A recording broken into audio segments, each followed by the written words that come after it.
Free will and determinism are philosophical beliefs. They are usually put at odds with one another, and both concern the nature of choice, particularly whether or not that choice is dependent on existing factors. They are not limited to ethics, but have a profound impact on it. The idea of free will is that one can make choices whose outcomes are not already determined, and free will allows for the possibility of many different outcomes. If a different choice were made, a different outcome would result. Therefore, outcomes are not guaranteed by past events. It states that individuals who have the capacity to make rational choices are in control of outcomes. Using the theory of free will, people can make a free choice as to whether to commit a crime. There are exceptions, however. For instance, if it's a child, or if it's a person that has been clinically diagnosed with certain mental health constraints. We also do not hold persons morally responsible for their actions when they are under the influence of a powerful medication that may have unexpected psychological effects, or if they're very young. This is since the young are unable to predict the consequences of their actions and may themselves not have mature concepts of right and wrong. The final exception is if a person is coerced. In other words, is someone putting a knife to their throats or a gun to their heads. There are some problems with free will. Freedom seems intuitive to human thought, so ideas of free will often follow. However, this is at odds with the idea of natural law. If the universe is governed by certain natural laws, there is cause and effect relationship happening all the time. What we think of as free will may simply be part of this natural law rather than outside of it. Therefore, it may not be as free as we think. The biggest problem often lies in the fact that free will means different things to different people. For instance, is it real or is it an illusion? Can it be proven? Philosophers disagree on these answers. Even if it's an illusion, it might be in our best interest to assume that it's real. The second theory we're going to examine is determinism.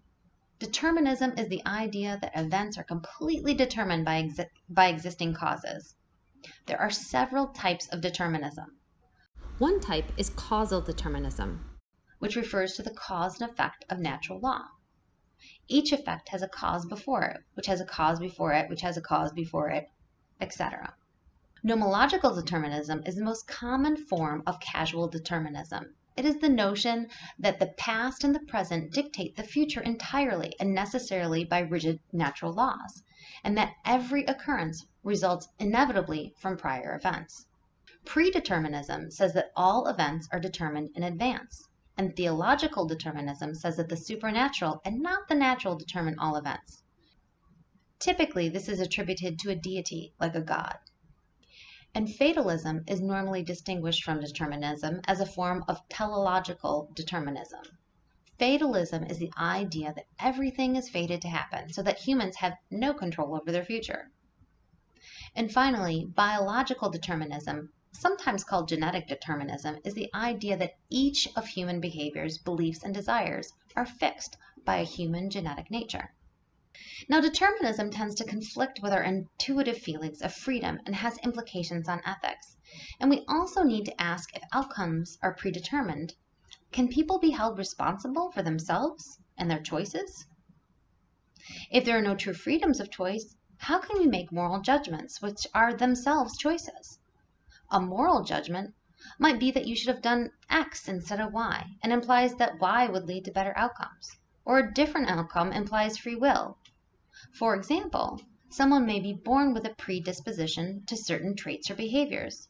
It doesn't mean they must behave a certain way. Some people try to reconcile free will with determinism. These are called compatibilists. They don't believe that these concepts are at odds. For example, a casual determinist might say that one's motive for doing an action is determined, but choosing to act from that motive is an exercise of free will. For example, you trip and fall into someone knocking them over. You knocking them over is physically constrained, but not something that you had any choice or control over. It comes back to different ideas about what free will means.